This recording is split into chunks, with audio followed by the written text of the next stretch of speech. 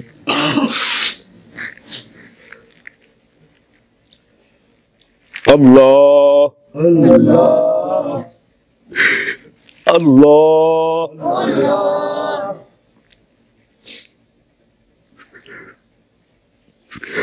اللہ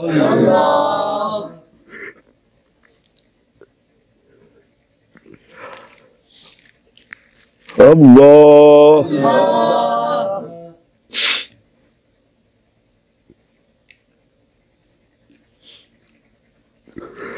اللہ جل جلالہ.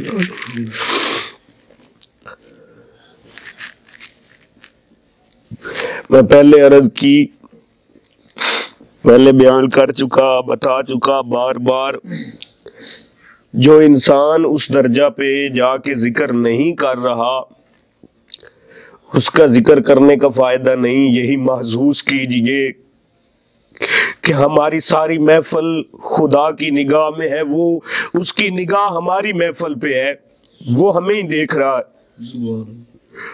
جس طرح ایک عاجز انسان اپنے رب کی بارگاہ میں عرض کرتا ہے، حاضر ہوتا ہے، اور جو اس کی کیفیت ہوتی ہے وہ اپنے دل و دماغ میں تصور بٹھا کے ذکر کیجئے. اللہ اللہ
جل جلالہ.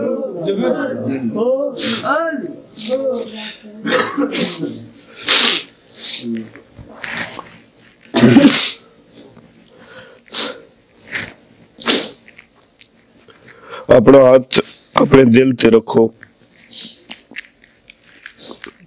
اللہ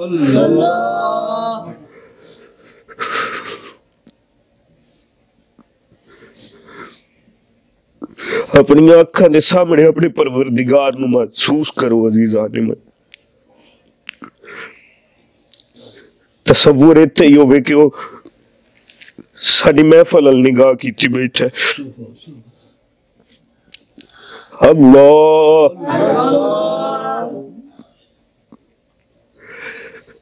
اللہ اللہ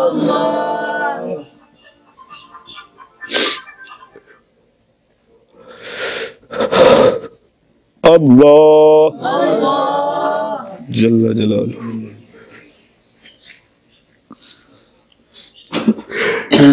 انسان خطا دا پتلا ہے.